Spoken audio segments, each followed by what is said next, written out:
Euh, Béni soit le Seigneur pour ce qu'il fait en ce jour et soyez bénis. Soyez la bienvenue pour les cours des disciples de Jésus. Je vous salue. Prions.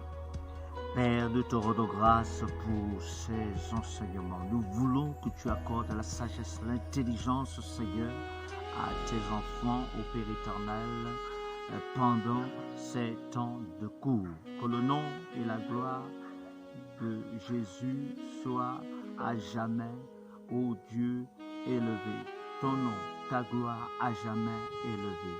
Amen. Nous allons toucher notre première étude dans la première partie, notamment l'étude 1 sur le point de départ. Et le verset à mémoriser se trouve dans 2 Corinthiens, chapitre 5, verset 17. Si quelqu'un est en Christ, il est une nouvelle créature. Les choses anciennes sont passées. Voici, toutes choses sont devenues nouvelles. Si quelqu'un est en Christ, elle est une nouvelle créature. Les choses anciennes sont passées. Voici, toutes choses sont devenues nouvelles. C'est le verset à mémoriser pour tous les disciples de Jésus. Nous allons également lire Ésaïe, le chapitre 64, le verset 6, qui dit « Nous sommes tous comme des impurs, et toute notre justice est comme un vêtement souillé. Nous sommes tous flétris comme une feuille, et nos crimes nous emportent comme le vent. » Donc, pour ce premier cours, cette première étude, nous allons voir déjà le grand changement. Le grand changement, selon la Bible, Dieu a un plan pour toute chose qui fonctionne dans l'univers. Cela inclut un plan pour le salut.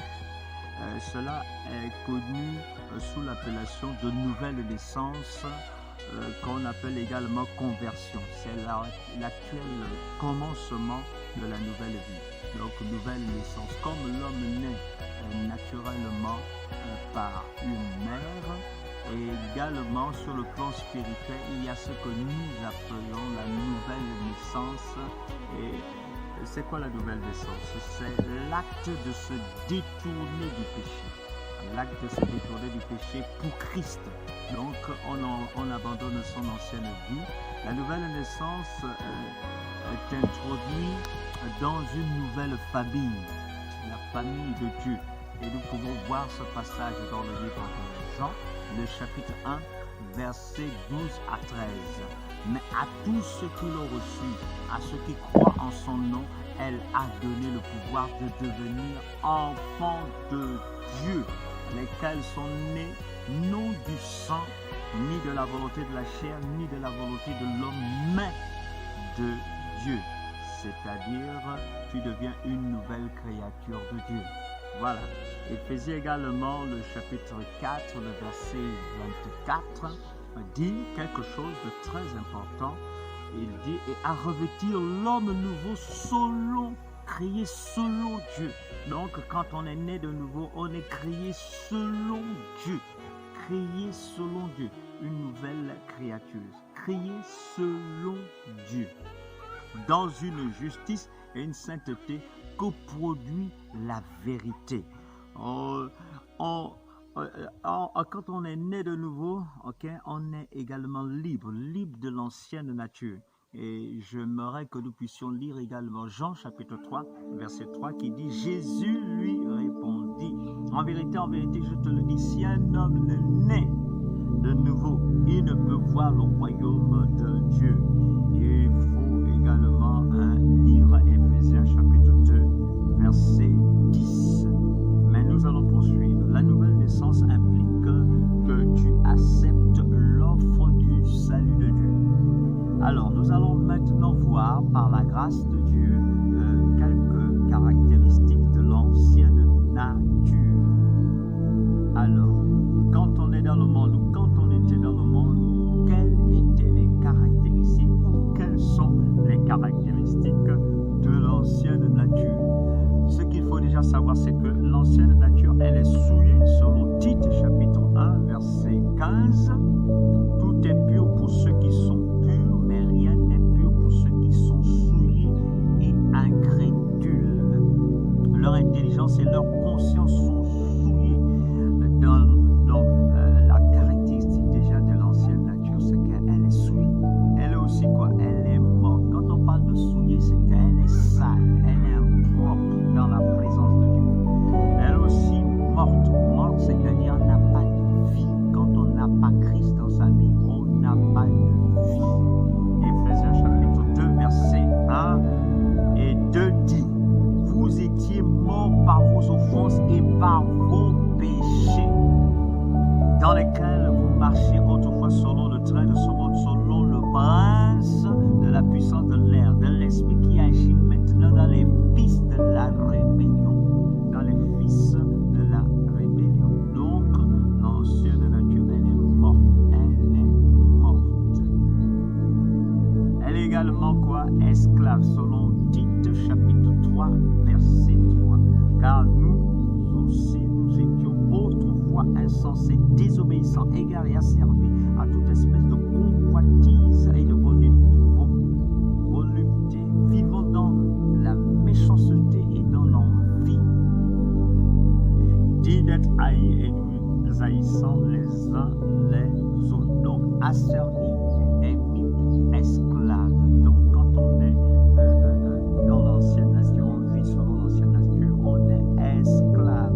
On est aussi quoi? On est aussi aveugle. Aveugle, pourquoi? Parce qu'on ne voit rien, on ne voit pas la gloire de Dieu. 2 Corinthiens chapitre 4, verset 4 dit: pour les incrédules dont le Dieu de ce siècle a aveuglé l'intelligence, afin qu'ils ne vissent pas briller la splendeur de l'évangile de la gloire de Christ, qui est l'image de Dieu. Aveugle. Elle veut également juger. Celui qui croit en lui n'est point jugé, mais celui qui ne croit pas est déjà jugé parce qu'il n'a pas cru au nom du Fils unique de Dieu. L'ancienne nature, sans Christ, elle est jugée. Elle est également quoi? Séparée.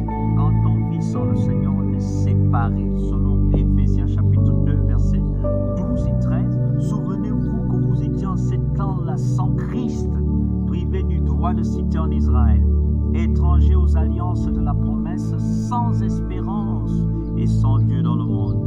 Mais maintenant, en Jésus-Christ, vous qui étiez jadis éloignés, vous avez été rapprochés, donc éloignés, séparés. Vous avez été rapprochés par le sang de Christ. Il est important de noter que si tu ne t'es pas repenti, de tes péchés, pour recevoir Christ, le résultat est la séparation d'avec Dieu. Et tu es destiné, pourquoi? Pour l'enfer.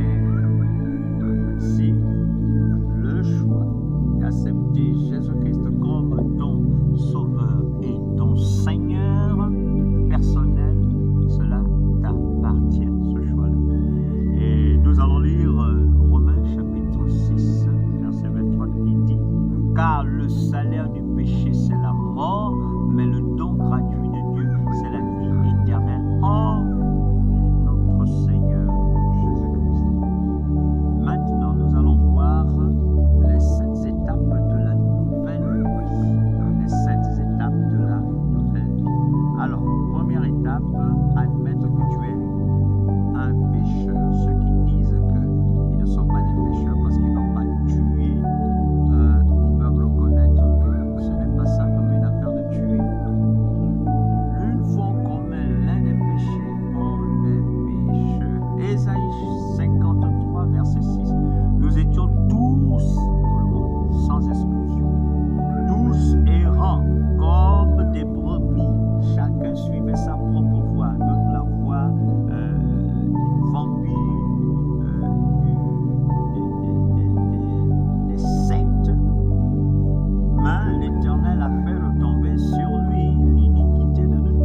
parce que lorsque nous étions encore des pécheurs, Christ est mort pour nous.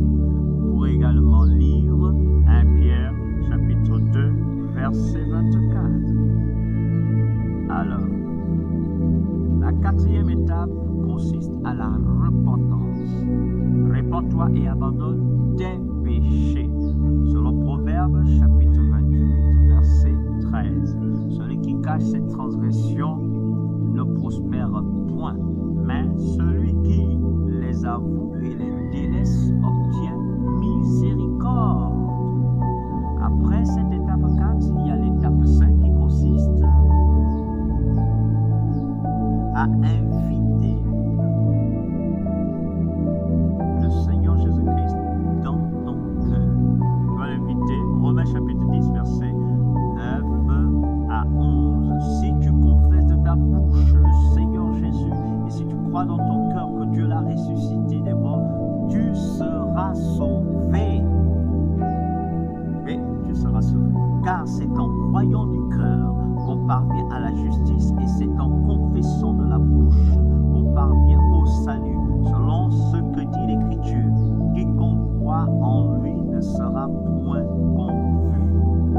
Et vous pourrez lire également Jean chapitre 6, le verset 37 et Apocalypse chapitre 3, le verset 20. Sixième étape est l'assurance du salut. Avoir l'assurance du salut. Selon Romains chapitre 8, verset 7. L'Esprit lui-même rend témoignage à notre esprit que nous sommes enfants de Dieu. Or, si nous sommes enfants, nous sommes aussi héritiers, héritiers de Dieu et co-héritiers de Christ. Si toutefois nous souffrons avec lui afin d'être glorifiés avec lui. Vous pourrez également ajouter comme lecture Jean chapitre 1, verset 12, 1 Jean chapitre 5, verset 12 et 13. Et enfin, la septième caractéristique de l'ancienne nature,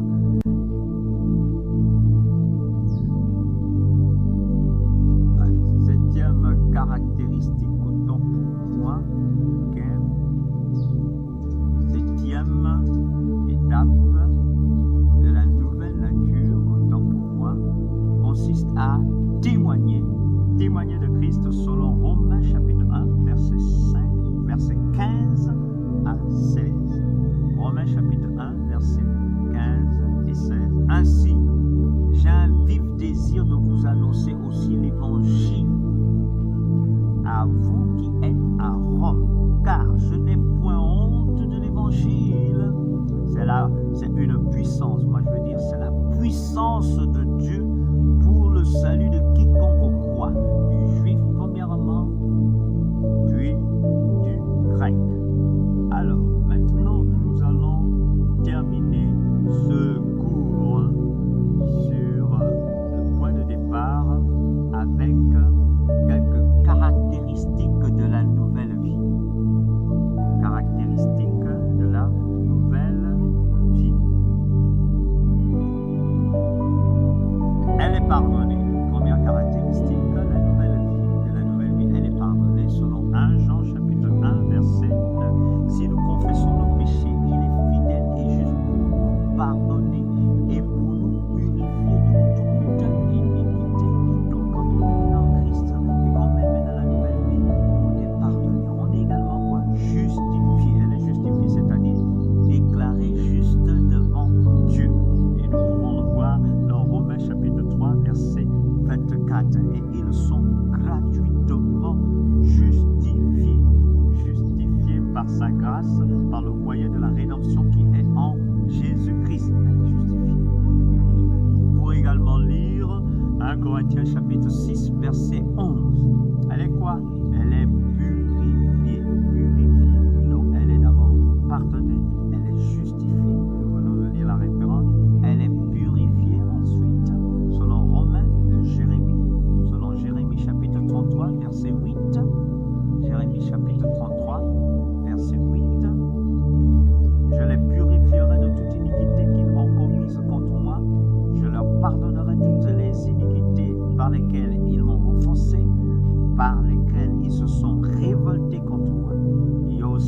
1 Jean chapitre 1 verset 7. Mais si nous marchons dans la lumière comme il est lui-même dans la lumière, nous sommes mutuellement en communion. Et le sang de Jésus, son Fils, nous purifie de tout péché. Elle est quoi? Elle est réconciliée. Réconciliée, ça veut dire qu'il y a la paix maintenant. 2 Corinthiens chapitre 5, versets 18 et 19. Et tout cela vient de Dieu qui nous a réconciliés avec lui par Christ et qui nous a donné le ministère de la réconciliation. Car Dieu était en Christ réconciliant le monde avec lui-même, en imputant point aux hommes leurs offenses, et il a mis en nous la parole de la réconciliation. Il faudra également lire Romains chapitre 5, verset 10. Alors, elle est quoi? Elle est destinée pour vivre au ciel. Elle est destinée pour vivre au ciel. Donc,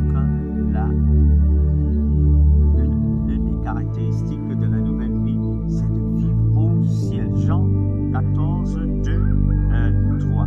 Jean 14, versets 2 et 3. Il y a plusieurs demeures dans la maison de mon Père. Si cela n'était pas, je vous l'aurais dit. Je vais vous préparer une place. Et lorsque je m'en serai allé et que je vous aurai préparé une place, je reviendrai. Et je vous prendrai avec moi afin que là où je suis, vous y soyez aussi. Déclaration puissante de Jésus-Christ de Nazareth. Elle est née de nouveau. Elle est née de nouveau. Jean 3:3. Jésus lui répondit: en vérité, je te le dis, si un homme ne naît de nouveau, il ne peut voir le royaume de Dieu. Et enfin, elle est née dans la famille de Dieu, selon 2 Corinthiens chapitre 6, verset 18. Je serai pour vous un père et vous serez pour moi des fils et des filles, dit le Seigneur Tout-Puissant.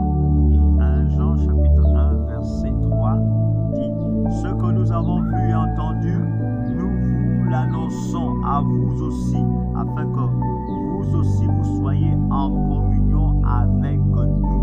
Or, notre communion est avec le Père et avec son Fils Jésus-Christ. Voilà en ce qui concerne la première étude concernant le point de départ. Soyez bénis.